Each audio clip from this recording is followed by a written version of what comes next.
labas? Pa! Sa mga truck! Sa mga truck? May pangkain ka doon. Ulo! May kumot ka doon. Ulo! May aircon ka doon. Ulo!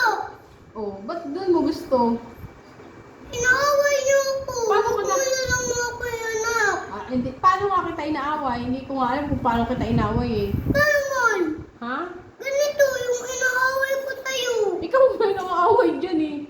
Oh. Gusto mo wala ka ng mama, tsaka papa. Ba't naman din wala akong anak? Oh, paano?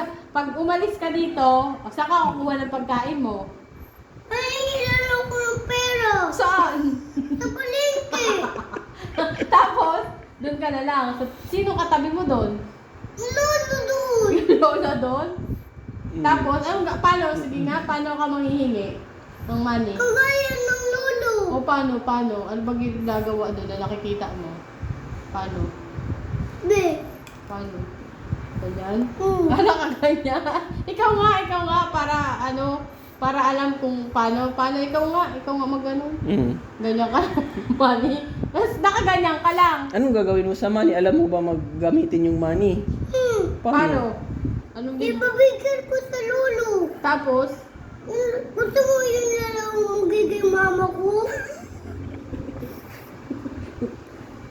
doon ka na lang talaga. Yun ang decision mo. Ha? Dadalhin ka na Pag doon. inaaway niyo ulit ako, nagdalawang beses na. Kala ko ba yun ang gusto mo? Doon na lang. Paano pag dumaan si Zia?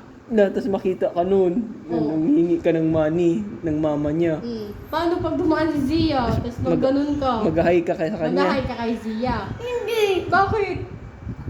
Ayaw niyo kay labi palagi. Puro kayo nangangaway. O paano kapag dumaan si Zia doon? Hindi ko alam kung ano yung gagawin ko. Mag-hi ka sa kanya. Mag-hi ka kay Zia. Hindi.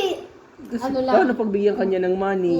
Sabi, Johan, Tatanggapin mo. pambili mo ng pagkain. Tatanggapin mo pag binigyan ka ni Zia ng money. Ha? Tatanggapin mo. Labla lang nga tayo. Alam ko na ba tayo? Kaya, dahil sabi tayo si Zia lang. Oh, di ba nakakahiya kay Zia na pag hindi ka nag-aral, no? No, tsaka pag hindi ka nagpakabait, no? No?